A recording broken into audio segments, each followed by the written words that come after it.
Steinhaus, and welcome to today's Money Chat Now interview.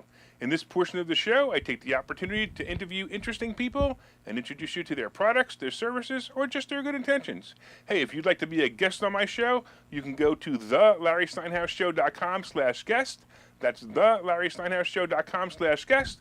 And let us know why you want to be interviewed. Hey, let me tell you a little bit about today's guest. Hey, my guest was a single parent for the majority of her 4 children's life. She struggled with homelessness and limited income, and she even worked 2 and 3 jobs to provide for the family. As her life became better, she got married, became a real estate investor, and even an insurance agent. My goal, or her goal, I should say, is to provide hope for those who are on limited budgets, teach them sound financial principles, and how to effectively parent as a single mother. Let me introduce you to my guest, Sonja Galyon-Kamonika. Sonja, what's happening? Did I say your name right? You said my name great. That's awesome, because it's like, you got one of those cool names. It's like, it's actually, it's, first of all, it's hyphenated. So I always make fun of people who have hyphenated names, but that's a different story. But the fact that it's just a cool name, Galyon-Kamonika. I mean, just Kamonika is a really cool name. Yes, thank you. Where did that come from? Great question. You don't even know? I don't even know where it came from. Oh, that's it. So. This interview's over. I'm not doing this anymore. No. I already stumped the guest. So we're playing Stump the Guest now. But also, it's actually not just for single mothers, it's for single parents. Oh, single parents. Yes, both single fathers and single mothers. Oh, that's good. Yeah. You don't discriminate. I love that. Yeah. That's awesome. All right. So tell me a little bit about your life as a single parent. Sure. I was a single parent for, let me see, my kids are all in their 20s now, so I don't know, the majority of their life, I should say. I was married to their father, and he just was not capable to be loving towards me or towards them. So we spent a lot of time, him moving in, moving out. I was allowing him, I was young. Sure. So I was allowing him to move in, How old move were you out. when you had your first child, if you don't mind me asking? I think I had Anastasia 21. Okay. Yeah, So you have your first child, right? Boy or girl? A girl, Anastasia. Oh, cool. Yeah. Anastasia, cool name too. All right, there you go. Excellent. Yes. So now the marriage goes bad? Yes. It starts to go bad? It was bad from before we got married, yeah. Okay, So, great. But at least you tried to hang in there. yes. And I don't want to disparage the guy. You could say anything you want. I don't really care. But I assume that when he moved out, he wasn't paying child support. It was getting difficult. Is that the typical situation? We were still legally married every time he was moving in and out. Okay. So I guess there were some mental health issues and perhaps some drug use. So Okay. I'm not sure. Sure. Yeah. Yeah, and it's, again, not uncommon problems, unfortunate problems, but Sure. not uncommon problems. Sure. So then you have another child, and you had 4 children with him? I had 3 with him. 3 with him. Okay. Okay. Great. So now, no, not great. So you have your 3 children, and you're struggling to make ends meet because he's not paying support. Now, where did you live? Were you able to live in an apartment, in a house with family? We lived with multiple people, but we actually managed an apartment complex. Wait, while we were married, but the instability of the relationship made everything unstable. We'd have multiple opportunities, but it wouldn't make a difference because the relationship was so unstable. When the children and I were without housing, we would live with various people, whether from our church or just different people. All right, so once again, there you are. You're a single parent. Yes. You're trying to struggle through all this. Yes. And so what? Let me ask you a question. So like obviously I've never been a single parent. I've been single, and I've been a parent, and and it is what it is. I mean, I supplied for my children. I visited my children. Did he visit his children at all? He had visited them. There was a lot of abuse from him towards the children, so we had to have counsel for the children to protect them from him. There was a lot of it. So it was visitation that had someone with him then? No, there was an attorney. It's called a guardian ad litem. Okay. The attorney was appointed for the children to represent the children, but there wasn't really much they can do. We lived in the state of New Hampshire, and New Hampshire does not, shall we say, legislate morality. Well, you can't legislate morality, but right. But people have to be human, and apparently he was not, right? No, and you can actually, whoever has legal custody of the children is the one responsible, so he can actually leave. You can leave your children homeless or whatever in the state of New Hampshire, and that's bizarre. I know, very different from New Jersey. It sounds like different from anything that I would imagine. That's pretty wild. Okay. Yeah. All right. So now you're you have 3 children. Yes. He leaves you, and you're struggling. So when he would leave, I would move out. I would have to find somewhere to live sometimes. Oh, so he would visit the children. At the house? Is that Occasionally, they would go to his place. okay? Yeah, that sort of thing. Um, he would have visitation on the weekends, things like that. Okay. Yeah. And then, wait. So I'm a little confused. So you said you were homeless Right. during this period of time. Were you homeless with the children, or just homeless by yourself? When we were married, if he moved out and either I was staying home with the children and wasn't working, then at that point we would become homeless. There were other times when I was working, that when we talked about me working the 2 and 3 jobs, then I would have my own place. And sometimes he would have moved out, got his own place, and then I would have a place. And he would come back. I would let him come back and move in with us. Okay, so So- that sounds like it got very complicated for the children too. I'm sure. Oh, it's, yes. Now is he in the children's lives now? Barely. He was very, very abusive. Okay. Yeah, and when he would have them alone, he would be very abusive. So, Okay. yeah. Do you want to get into that or leave that alone? You can ask. That's Well, fine. I I can, just- if it will help somebody, I suppose. In that case, I guess there was one incident where I didn't even know what happened. He would tell the kids like, "Don't tell your mother," and he had, I guess, taken our little son and thrown him on the sofa. Okay. So, and I didn't even know until later when we had to go and have a police incident, and my son told the police Gotcha. officer. Yeah. So Gotcha. Okay. there were all a lot right. of things like that, smacking them across the face, Mhm. all sorts of things. Yeah. All right, Yeah. I get it. Okay. Yeah. Yeah, I mean, look, Yeah. it's one of those crazy situations. I mean, I've been Mhm. divorced, and these things happen, and I had children when I was divorced, and crazy stuff happens, but it's nothing. I mean, there's abuse, and then there's deadly abuse. Yeah. And not that I'm saying that abuse is a good thing. It's not, Mhm. but I'm always thank God it's not deadly abuse. Right. Because those are things that you cannot recover from. So I appreciate that. So now you decided to write a book, right? I did. All right. So tell me about this book. What's the Okay. name of it? The name of the book is 10 Things I Wish I Knew as a Single Parent. And had I known these 10 things, then I would not have put myself constantly back in that situation. So So you got to tell me, what are they? the first one is a life insurance policy will change your life. A life insurance policy. Yeah, No, it's wait. something. You have to explain this one, because if you're a single mother, you Mhm. have no income. Number one, how are you affording life insurance? And secondly, how can it change your life? Right. Question number one, most single parents are not without income, first of all, and many of them actually Fair enough, are doing okay. financially enough, okay. okay. One of the things I talk about is that I would receive tax refund money somewhere between $7,000 and $12,000 every year. And how you're managing that money. Well, okay, wait. Yeah. No. See, Yeah. so, I have a habit of bringing people down to earth. Yes. If you're getting a $12,000 tax return, first of all, there's two things you're doing wrong. Well, you're telling me that you didn't have any money. You had plenty of money. Correct. Because just if you were having $12,000 taken out of your paycheck, that's a hell of a paycheck. You were making a lot of money. Well, what you're doing wrong is that you're allowing the IRS to hold on to your money Of course, all year right. long, right? Right. And without interest. And you're getting these huge refunds because of child tax credit law, whatever Sure. the law is at that Sure. time. And then also, whatever your income is, it's going to go based on your income. So we'll determine how much you receive. That's Okay, why I say so- between $7,000 and $12,000. All right, so Yeah. I'm going to say this, and please tell me if I'm wrong, but it doesn't sound like you were struggling financially, or as much as I thought you were struggling financially, if you were making that kind of money. Right. All right, so maybe my interpretation of you is different than what I thought. You weren't homeless because you didn't have the financial ability. You were homeless because of the emotional situation and the physical situation you were in with your ex. Well, we became homeless. You get the money in a lump sum at certain times of the year. After you file your taxes, you get a tax refund.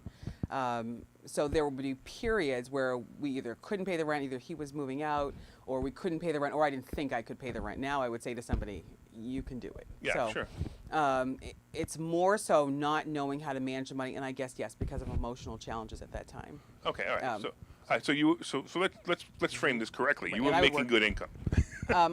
Yeah, I don't think it's enough to raise a family, but definitely if you choose how, there are things I could have done. I could have certainly paid the rent for a year. There was a lot of things I could have done. Oh, yeah, differently. yeah. And obviously Right, putting sure. it in a life insurance policy would have been Right. a high cash value life insurance policy. Okay, so now Yeah. you're talking about life insurance now. Right now, you're Mm-hmm. saying that you would have put that money into a life insurance policy. Now, you happen to be a life insurance agent, correct? I do. All right, I so, am, yes. Right. So so what you're talking about is funny because we teach this in our school. Correct. We teach using life insurance to leverage and also hide money. money from the government, which is kind of a neat thing to do too. But I don't want to get into the concept of life insurance because I'm assuming that's not why you're here. Right. I'm assuming you're here to talk more about your book and challenges of single parents. Right. Okay, so now And when we say hide, we don't mean something illegal. You're no, not exactly talking, right, so right. It's exactly. I mean, it's, you can't. it's Yeah, legally okay. Yeah, not So- only is it legally okay, it's a Yeah. fantastic idea. And if It's you a guys ever want to fantastic reach out to either Sonja or myself, we'll be more than happy to talk to you about that because that's one of my favorite things to use is life insurance to put money aside, to hide money. And anyway, let's get into the next thing. So what's the next thing besides life insurance? What Let was me, the let me other say one more thing. Sure. Life insurance gets such a negative connotation sometimes by various media people. I'm not going to mention. You the mean name. like Dave Ramsey? Yeah, I do mean him in okay. particular. And most of us who understand this concept, we put it in the end of the book. But I said, no, I'm going to explain to them that this is actually the foundation for everything else that you want to do, is you need to have the life insurance Absolutely. if you qualify. Right. Okay, but go All right. ahead. So then now, next thing would be what? Working to the point of exhaustion. Don't work to the point of exhaustion. Okay. Working hard is not going to improve your financial situation. Just working hard alone. So it's funny because I always use the term working hard. Now, the guy who picks up the garbage every day and has to lift up the 50 to 100 pound garbage cans, to me, that guy's working hard. Sure. But I'm here at 3:30 in the morning doing my show every day, and sometimes I'm working till 10 o'clock at night. Absolutely. Do you consider me working hard? I consider both people working hard. Good. So- Right, good, exactly. So, and it doesn't mean hours doesn't mean anything either. It really depends on what you are, and so I don't know. To me, I enjoy what I do. Right. So I will work many hours, most of it unpaid hours. Right. One of the things I do talk about is that working in certain dead-end jobs, it creates a lot of challenges within your family. Because when you're working these jobs, you're confined to a certain time frame, and if your children get sick or there's any sort of issue, then your job is now in jeopardy, or you have to work 2 and 3 of them in order to make your ends meet. Okay, So, gotcha. Sure. Yeah. All right, and what's the next one? I'm trying to remember them all. Oh, that's okay. That happens. Yeah. It's funny. I put people. Well, People. Some I've of done the that too. highlights. Some of the highlights are I tell a story about a woman who was making $20,000 as a waitress who now has an empire in real estate, Oh. and she was leveraging your tax refund to buy assets. So the real cool thing is you are a real estate investor. That's the real cool thing. I'll tell you what we're going to do. We're going to take a quick commercial. Sure. And we come back. I want to talk to you about being a real estate investor because you know what? I got to tell you something. You were a pretty cool single mother, whether you realize it or not. When I look, just from what you're telling me, I mean, I realize while you're living through it, it's really rough. But you, not only did you survive it, it sounds like you thrived through it. And no, you didn't. I'm learning this stuff now. That's You why learn- that's why I wrote the book. okay. Oh, I now I didn't get know it you. at the time. Oh, now I got 10 it. things Okay. I wish I knew as a single parent. Oh, okay, I got you. Okay, I'll tell you what. Let's take the commercial. When we come back, we're going to talk about why you wish you knew it and why it was different. All right, we'll be back in 1 minute. Okay, so you thought about buying and selling real estate. You've thought about investing in the stock market, but don't know where to start. Well, what if you could find a place to unlock strategies to master both real estate and the stock market, all without the headache? That place is Investor Schooling, hosted by Larry Steinhaus, an expert in real estate, financial literacy, and the ins and outs of the stock market. You can attend Investor Schooling in person or online 8 times a month. You can and will learn how to make money in real estate, and you will learn mastery of stock techniques such as options and covered calls. You will even get a chance to ask one of your burning questions to the stock option sultan, the master of picks and plays. Call 866-424-2829 for free information and receive a complimentary pass to attend classes, or register online at investorschooling.com. Don't delay. These passes are limited. So what are you waiting for? Call 866-424-2829. That's 866-424-2829. Or visit investorschooling.com. That's investorschooling.com.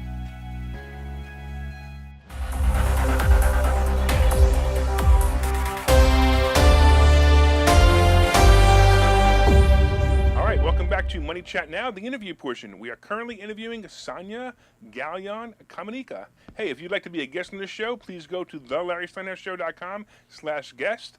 That's thelarrysteinhousshow.com/guest. Let me know why we should interview you. It's always fun to interview you people. All right, let's get back to Sonja. All right, so Sonja, let me ask you, okay, so we were talking about right before, we talked about the fact that you now know how to be a single parent. How old were your kids when you figured out how to be a single parent? They were almost grown, Larry. So, yeah, you know. Yeah, they were late teens. Why couldn't you figure it out sooner? I think we're so wrapped up in the finances and the lack that we're not able to focus. Yesterday I was with somebody, and she has 3 small children. She has a 7 or 8 month old, a 3-year-old, and an 8-year-old. And her husband was at work, second shift. And she said, and she had to get home from where I was, Roselle, with her to Newark. And I said, oh, just take an Uber. She says, I can't afford an Uber. Right. And I said, you got to take an Uber. You got to take a car to get home. But she wouldn't do it. She's like, I don't have the money for it.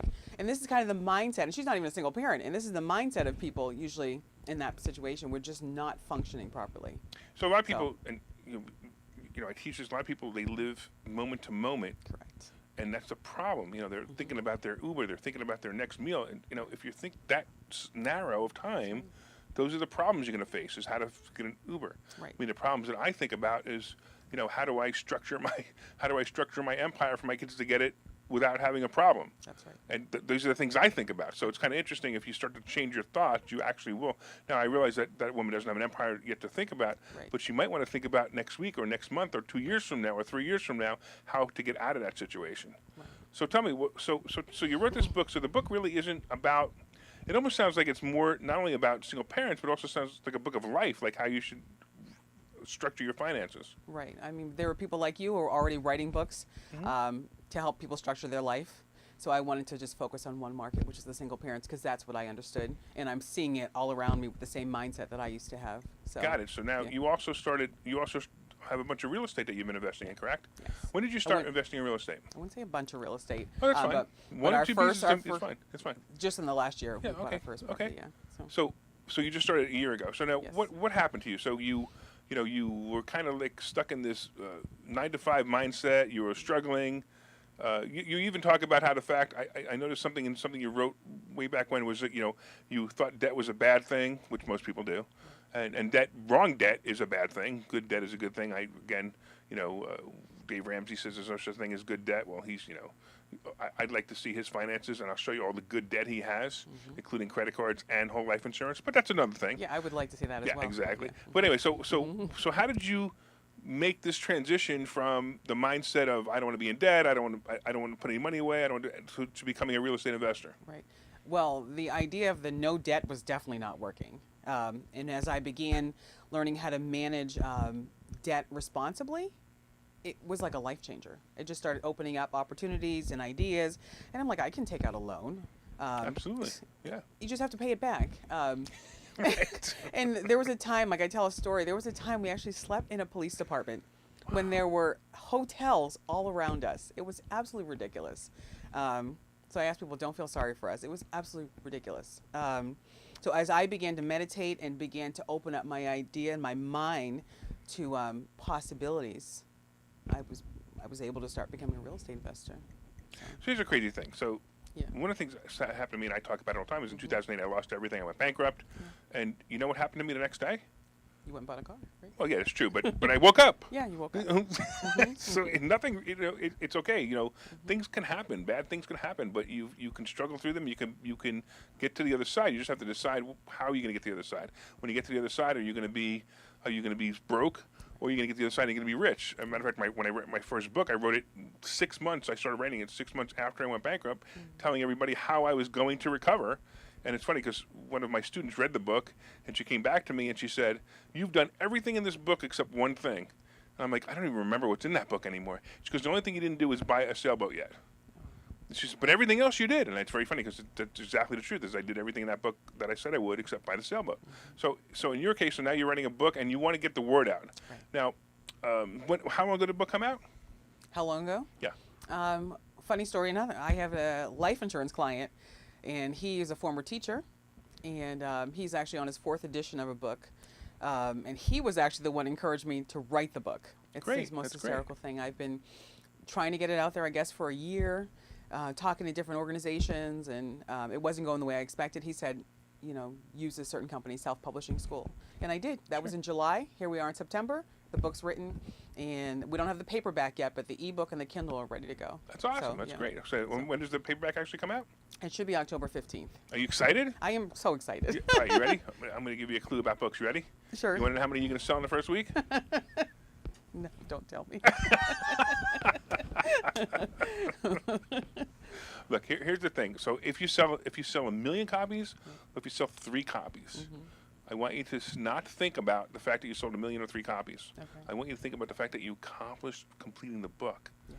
That's the greatest thing. That is It's great. amazing, especially your first one. The first one's always the hardest. They get easier as you start to write them. Yes. Because I'm on my 5th now, Yeah. so they get easier. So it's kind of interesting. So don't worry about it. Just have a good time with it. Yes. Enjoy it. Get the word out there. And the nice thing about a book too is it also gives you credibility. Yes. Okay. So now it sounds like your main focus then is the life insurance sales. Is that correct? No, it's real estate as well. It's Okay. really just guiding the single parents. I mean, there are things I talk about, letting the children be more independent, letting the children come up with business ideas, creating a family bank. There's a lot of stuff I talk about in the book. Well, let's So- talk. Well, so you're saying have the family create a family Create bank. a family bank. Tell me about that. Yes. It begins with one life insurance policy. It's something where everybody in the family has a bank, has a life insurance policy. You become the bank because now instead of going to the bank to put your money in there first, you actually decide, I'm going to create a policy, I'm going to use this life insurance policy, and I'm going to withdraw money from this policy to pay for everything that I need, whether it's my cars, a down payment on my house, to purchase a house is also a possibility, whatever you need it for. You start structuring your life annually. I put the money in, I take a portion out, I pay my electric bill, pay whatever it is I need to pay. So you're using the And life you're insurance using the policy as infinite banking. The infinite banking. yes. Fantastic. I love Correct, it. yeah. I love it. That's fantastic. It's one of the principles we teach in investor schooling. I wrote a whole chapter on it in my book too, so I totally understand what you're doing. I love it. It's it's funny because so many people out there are like, you should only buy term insurance. Well, that's fine. You could if you have just a immediate need for life insurance, you're absolutely correct. But if you want to use and leverage whole life insurance, it's an amazing product. Absolutely. And once people understand it, now it sounds like, and it's rare that I come across someone who fully understands how whole life insurance works. It sounds like you're one of them, which I'm very happy to hear, because now I know 2. Besides and me, I know 3. You know what I mean? Don't rule out the term. Don't rule out the term policies. No, it's an important piece. It's an important piece of finance, but it's for a short period of time, and it's used specifically for life insurance. Right. But the whole life policy, the internal engine, the whole life policy, is so different than anything else out there. I know. And I love it. I mean, it's one of the concepts we teach. Right. We teach it. We teach it. We tell you to do it the right way. Right. And if you do it the right way, and if you have the right agent who understands it, That's right. then it really works out really well too. And I assume now you're working for a brokerage, or you're working for a specific company? No, I'm independent. Okay, so Yeah. you can sell multiple policies, multiple companies. Correct. And even for people that know medical underwriting, I can do that. For people who have some major health issues as well, I have policies for that, 50 and over. So, That's awesome. Okay, yeah. great, excellent. All right, so let's talk. We got a few more minutes left. Right. Let's say you were about to advise a 19-year-old who's pregnant. Okay. Okay, what would you recommend that she do? I'm not looking to life insurance, but I'm talking about mentally. Right. I'm talking about how to raise the child and things they should know. Even if you were going to talk to your 19-year-old, your 21-year-old self, Right. What would you say?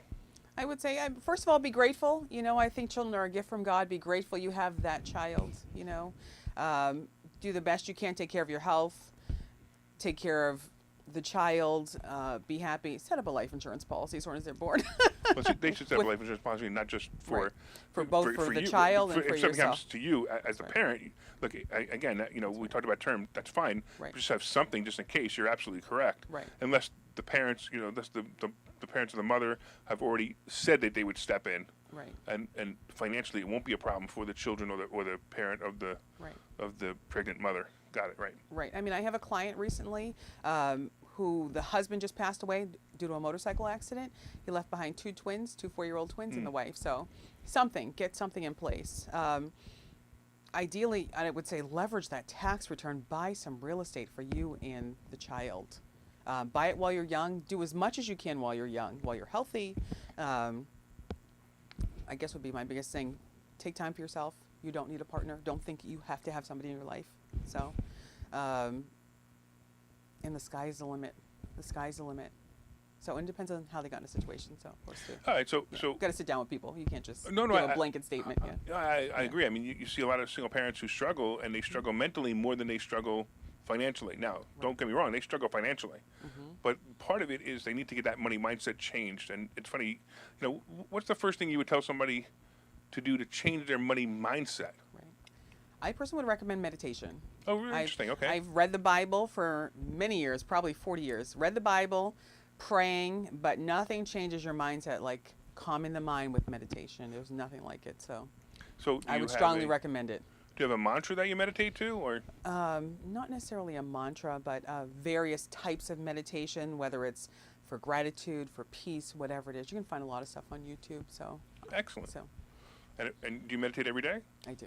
That's funny. So I have a student friend of mine who meditates every day, and he actually got to the point where he went to all these crazy meditation places, and he actually says he's meditating while he's talking to me, Interesting. which I've never heard of before. Neither have But he says he's in constant meditation, which I thought was amazing. I don't know how he does it, but I Maybe a thought state of peacefulness and mindfulness is that's what what I he means. said. Yeah, But he said, so, no, it's meditation. I'm like, I figured, why argue with him? Yeah. He might know something I don't know. Have you ever noticed that people know things that you don't know? Yes, absolutely. Yes. When I was 18, no, I knew everything. Of course. 15. At 15, I knew more. You're absolutely right. I remember telling my mother how to drive. Oh boy. Right, and then I actually got behind the wheel and was like, holy cow, this is dangerous, this is scary. Sometimes you gotta let people make their own mistakes. You try and try, but yeah, Exactly. All right, so real quick, how can people get a hold of you? How can they buy your book? absolutely. Talk to me about that, again. Okay. Well, the book you can find at get10things.great.com. That's get10.gr8.com. All right, and Yeah. they get the book there? Yes. All right, and absolutely. then And my how can phone. they reach you if they need to? They can reach me through that. That's fine. You can I would prefer people just buy the book. Otherwise, my number is 732-979-6283. I have an 800 number, but I don't have it memorized. Oh, it's okay. It's on the phone. All right, cool. I appreciate you. You're awesome. Thank you. And I want to thank you all for watching the show. I want to thank you all for watching, of course, Money Chat Now, the interview portion. And once again, we are here every day at 7:30. You can find us on Facebook, LinkedIn, Twitter, and YouTube. And if you'd like to be a guest on our show, you can go to thelarrysteinhausshow.com/guest. That's thelarrysteinhausshow.com/guest. And let us know why you want to be interviewed. Hey, we hope you enjoyed the show. And we hope you'll tune in again. Make it a profitable day.